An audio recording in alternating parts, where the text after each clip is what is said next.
Hey everyone, welcome back to Practice English Anytime. I'm Maya. And I'm Alex. In our last episode, we talked about how to introduce yourself with confidence.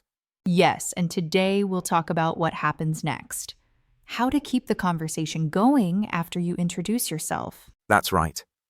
Many people can say, "Hi, I'm Alex," or "Hi, I'm Maya," but then they don't know what to say next. Exactly. The conversation stops and everything feels awkward. So today, we'll show how to make small talk and keep things flowing naturally. Let's start with a simple situation. Imagine you meet someone new at a cafe in Paris. You already introduced yourself. What can you say next? I might say something about the place. For example, "This cafe has really good coffee. Have you been here before?" That's a good question. Talking about your surroundings is easy and natural.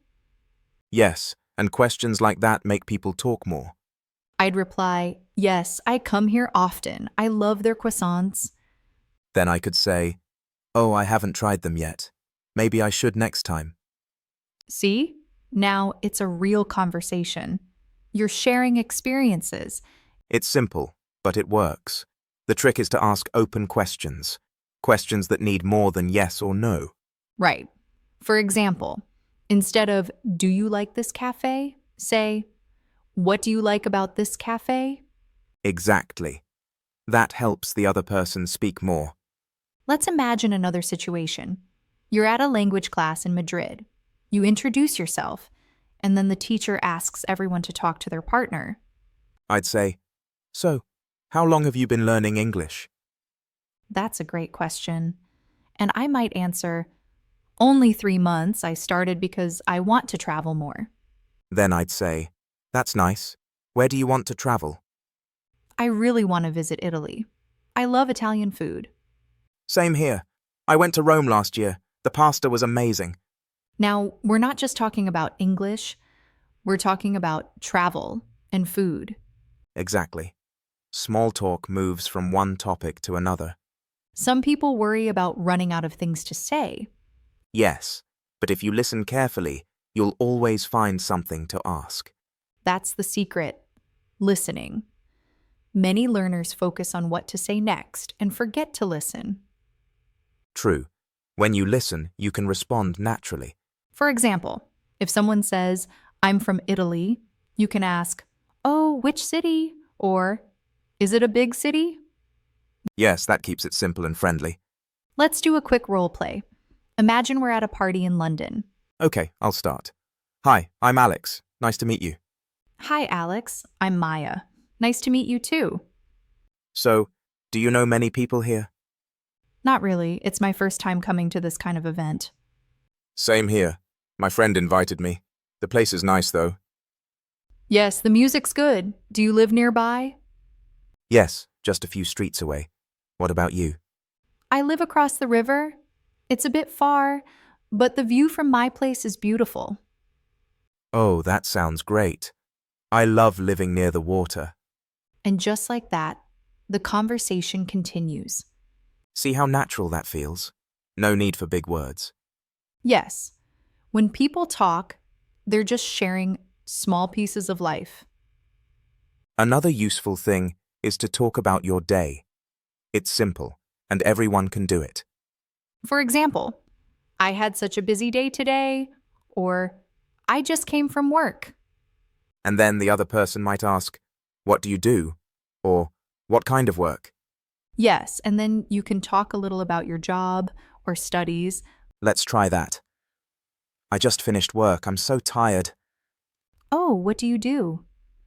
"I work in a travel company. We plan trips for tourists around Europe." "That sounds interesting. Do you travel a lot for work?" Sometimes. Last month I went to Portugal for a project. "I've always wanted to visit Portugal. How was it?" It was beautiful. Great weather and friendly people. And that's a full conversation from one simple sentence. Exactly. The best conversations start small. Let's give some easy topic ideas that people can use anywhere. Sure. You can talk about the weather, food, travel, hobbies, or even how you feel that day. Yes, weather is the most common topic in Europe. Everyone talks about it. Right. For example, it's so cold today, or the sun feels nice after so many rainy days. Then someone might reply, yes, I hope it stays sunny for the weekend. It's an easy way to start. I remember one time I met someone at a train station in Germany. We were both waiting for the train, and I said, it's really cold this morning. And what did they say? They said, yes, but at least the train is on time today. Then we started talking about travel and ended up chatting for half an hour. That's a great example. Small talk can make waiting time feel shorter. Yes, and it builds confidence. The more you talk, the less shy you feel. Another tip is to share a little about yourself after asking a question. That's true. It makes the conversation balanced. For example, do you like reading? I love mystery books. Exactly. That way, you invite the other person to share more. Let's practice that with a new example.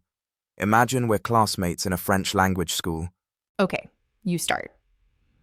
Hi Maya, what do you usually do after class? Sometimes I go to a cafe near the school. I like to relax and review what I learned. What about you? I usually go for a walk in the park. It helps me clear my head. That sounds nice. Which park do you go to? The one near the river. It's quiet and beautiful in the evening. I should go there sometime. Maybe after class tomorrow. Sure. Maybe we can go together. See how that went from small talk to making plans?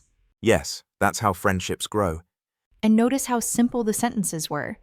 You don't need complicated grammar to sound natural. Exactly. It's about being real and showing interest. Let's talk about how to end a conversation politely too, because that's part of communication. Good idea.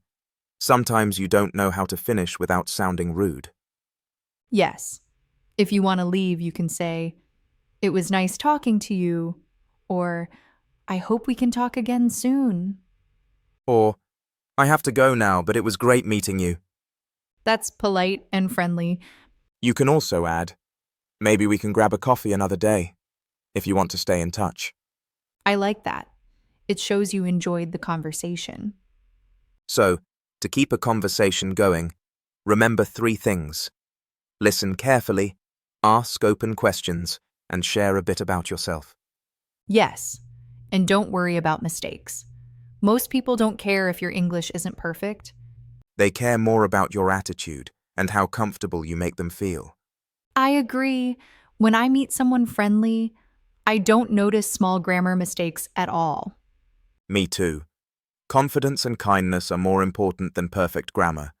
Let's do one more example before we end. Imagine you're at a museum in Vienna and you meet someone who's also looking at the same painting. Okay, I'll start.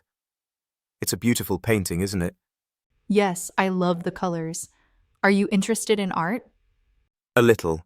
I don't know much, but I enjoy looking at paintings. Same here. I like visiting museums when I travel. That's nice. Which museums have you visited before? I went to the Louvre in Paris last year.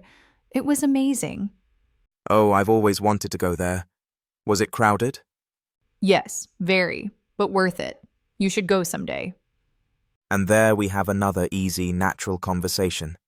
Yes, it started with one small comment about a painting. That's how most good conversations begin, with small talk. I think people often worry too much about saying something special, but simple is better. Definitely. Simple English spoken with confidence always works. And the more you practice, the more natural it becomes. You can even practice with yourself. Talk about your day out loud, ask yourself questions, and answer them. That's a fun exercise. I do that sometimes when I walk alone. Same here. It helps me think in English. And when you finally meet someone, it feels easier to talk. Exactly. Confidence comes from practice, not from waiting. So, to everyone listening, don't wait for the perfect moment. Start small, say hello, ask a question, and just enjoy talking. Yes, every small chat helps you grow. You never know. That small chat could become a new friendship. True. And that's the best part of learning English, connecting with people from different places. Absolutely. English opens doors everywhere. I think that's a good note to end on. Yes, we hope this episode helps you feel more comfortable continuing conversations in English. Keep practicing, stay curious, and don't be afraid to start. Thanks for listening. We'll see you in the next episode of Practice English Anytime. Bye for now. Bye.